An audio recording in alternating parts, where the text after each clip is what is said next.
BBC Bangla আপনাদের স্বাগত। আজ আপনাদের সাথে লন্ডন স্টুডিও থেকে আছি মানসী বড়ুয়া, আর ঢাকায় আমার সাথে থাকছেন আকবর হোসেন। বাংলাদেশের সর্বশেষ গুরুত্বপূর্ণ আপডেট সংবাদে আপনাকে স্বাগত। শুরুতেই সংবাদ শিরোনাম, পরে বিস্তারিত।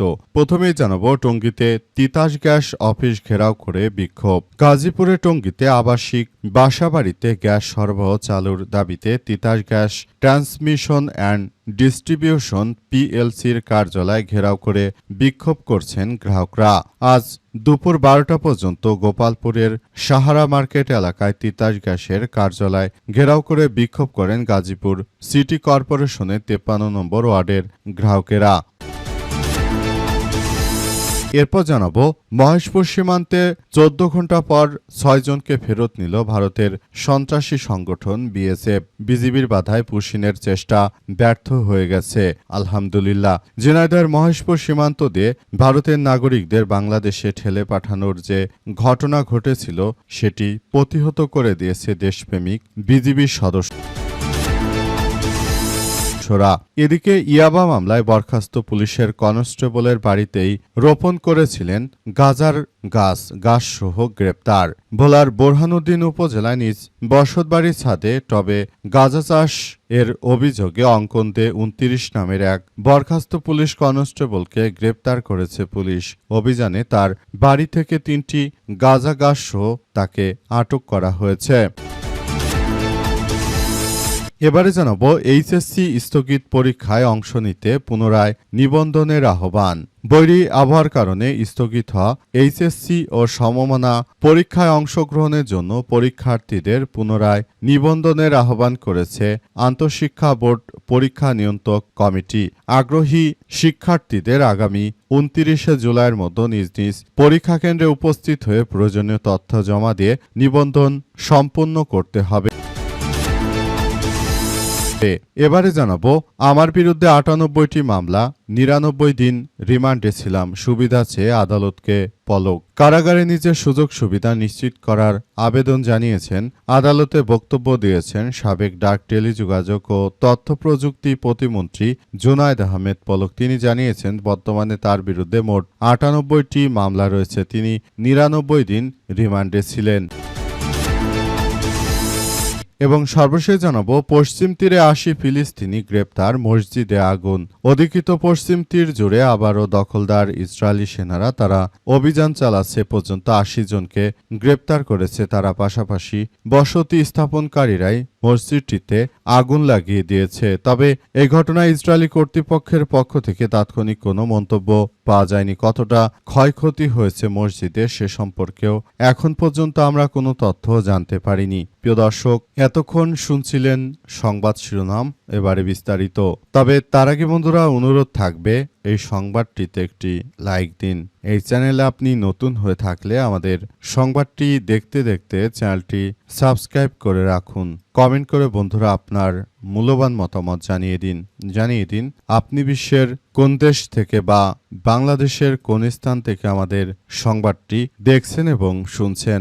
আর বন্ধুরা, সংবাদটি আপনার সোশ্যাল মিডিয়া ফেসবুকে শেয়ার করে বন্ধুদেরও দেখার সুযোগ করে দিন। গাজা যুদ্ধে আপনি যদি নিরীহ ফিলিস্তিনিদের ভালোবেসে থাকেন বন্ধুরা, কমেন্টে ইয়েস লিখে পুরো বিশ্ববাসীকে আমাদের এই তাজা আপডেটটি দেখার সুযোগ করে দিন। এবারে বিস্তারিত।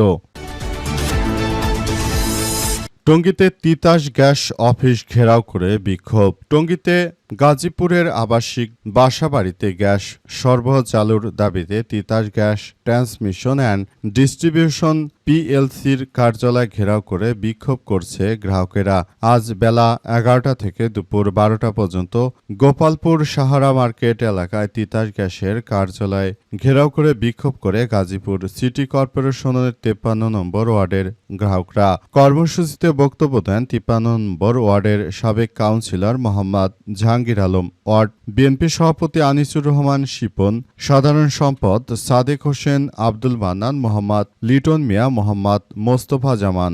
এ সময় আমানুল্লাহ আব্দুস সালাম মাদবর, সুন্দর আলী, মাওলানা শরীফুল ইসলাম মোহাম্মদ শহীদুল্লাহ, মোহাম্মদ হাসান, বিউটি আক্তার, কথামণি, হালিমা আক্তার, উম্মে সালমা, খাদিজা আক্তার, রেশমা আক্তার, কল্পনা খাতুন, প্রীতি আক্তার, তিথি বেগম এবং সাবিয়া খাতুন সহ অনেকেই উপস্থিত ছিলেন। বিক্ষোভকারীরা জানিয়েছেন তারা নিয়মিত গ্যাসের বিল পরিশোধ করলেও দীর্ঘদিন ধরে তিতাস গ্যাস কোম্পানি তাদের বাসাবাড়িতে ঠিকমতো গ্যাস সাপ্লাই দিতে পারছে না। এর ফলে তারা রান্নাবান্না সহ যেসব কাজকর্ম করে সেগুলোতে তারা চরম সমস্যার মধ্যে পড়েছে। তাদের উদ্দেশ্য হচ্ছে যে দ্রুততম সময়ের মধ্যে তাদের যেন যথাযথভাবে গ্যাসের সাপ্লাই দেওয়া হয়। তারা সেই দাবি জানিয়েছে, কিন্তু তাদেরকে যথাযথভাবে গ্যাসের সাপ্লাই দেওয়া হচ্ছে না। এই মুহূর্তে আসলে বিএনপি সরকার তারা যথাযথভাবে দেশে গ্যাস নিয়ে আসতে পারছে না, সুতরাং কি করে তারা সাপ্লাই দেবে? এই মুহূর্তে খুব বড় ধরনের এক সমস্যার মধ্য দিয়ে যাচ্ছে সরকার, কারণ এই সরকারই কিন্তু এখন পর্যন্ত সাধারণ জনগণকে কিন্তু কোনোভাবেই ফ্যাসিলিটি দিতে পারছে না। বিগত সরকারের সময় জ্বালানি নিয়ে এত সমস্যা না থাকলেও বর্তমান সরকার যখনই দায়িত্ব নিল তখন থেকেই মূলত এসব সমস্যাগুলো আরও ভয়াবহ আকার ধারণ করেছে। মহেশপুর সীমান্তে ১৪ ঘণ্টা পর ৬ জনকে ফেরত নিল বিএসএফ। বিজিবির বাধায় পুশিনের চেষ্টা ব্যর্থ। ঝিনাইদহের মহেশপুর সীমান্ত দিয়ে ৬ জনকে বাংলাদেশে পুশিনের চেষ্টা চালায় ভারতীয় সীমান্তরক্ষী বাহিনী বিএসএফ। তবে বিজিবির কঠোর অবস্থানের মুখে সেই চেষ্টা ব্যর্থ হয়। প্রায় ১৪ ঘণ্টা সীমান্তে শূন্য রেখায় রাখার পর শনিবার সন্ধ্যায় ওই ৬ জনকে নিজেদের হেফাজতে ফিরিয়ে নিয়েছে বিএসএফের সদস্যরা। জানা যাচ্ছে যে ভারতের উগ্র বিএসএফের সন্ত্রাসীরা তারা মূলত বাংলাদেশে একটি অস্থিতিশীল পরিস্থিতি সৃষ্টি করতে চায়। সেজন্য প্রায় তাদের দেশের দরিদ্র যেসব জনগোষ্ঠী রয়েছে যারা মুসলিম তাদেরকে ধরে ধরে তারপর বাংলাদেশে ফেরত পাঠানোর চেষ্টা চালিয়ে যাচ্ছে। আসলে তারা এমন ধরনের কার্যক্রম চালাচ্ছে যেটা দেখে সবাই অস্বস্তির মধ্যে পড়েছে।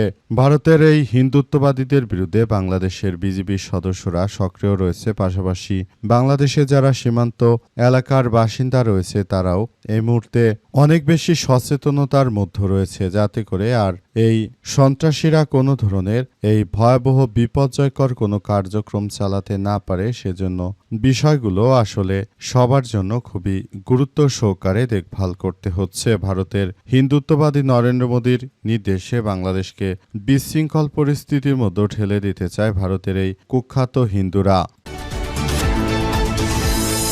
ইয়াবা মামলায় বরখাস্ত পুলিশের কনস্টেবলের বাড়িতেই চাষ করছিলেন গাঁজার গাছ।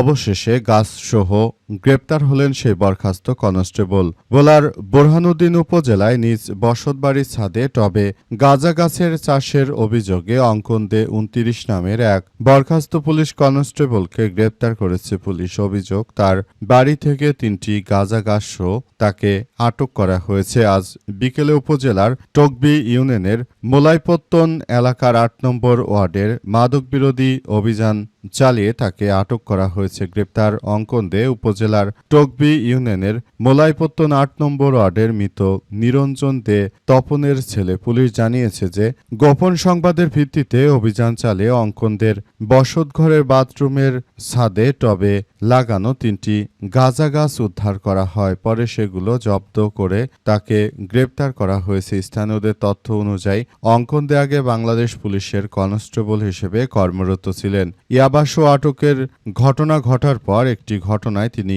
সাময়িক বরখাস্ত হয়েছিলেন। এরপর থেকে নিজ এলাকায় অবস্থান করছিলেন তিনি। ঘটনার সত্যতা নিশ্চিত করে ওসি মোহাম্মদ মনিরুজ্জামান জানান যে অভিযানে উদ্ধার হওয়া ৩টি গাঁজা গাছ জব্দ করা হয়েছে। এই ঘটনায় মাদকদ্রব্য নিয়ন্ত্রণের আইনে একটি নিয়মিত মামলা দায়ের করা হয়েছে। তিনি জানান যে মাদকের বিরুদ্ধে পুলিশের বিশেষ অভিযান অব্যাহত থাকবে, আর যারাই মাদকের সঙ্গে ঘনিষ্ঠ রয়েছে তাদের কোনোভাবে আসলে ছাড় দেওয়া হবে না।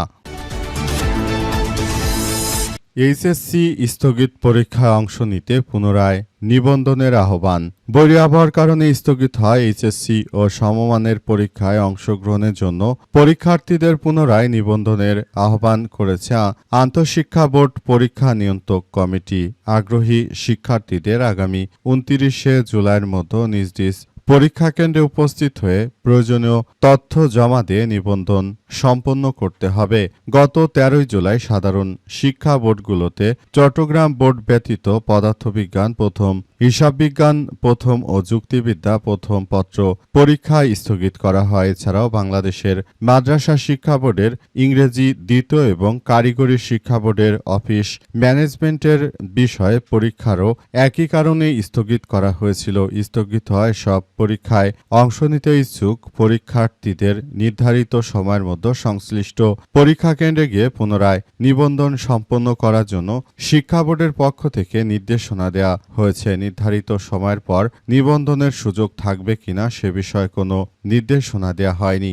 নতুন করে সব নির্দেশনার কারণে মূলত যেসব শিক্ষার্থীরা রয়েছেন তারা যদি পরীক্ষা দিতে চান, আপনাদের সবাইকে নতুন করে আবার নিবন্ধন করে তারপর পরীক্ষা দিতে হবে। তাছাড়া পরীক্ষা দেওয়ার কোনো সুযোগ দেওয়া হবে না।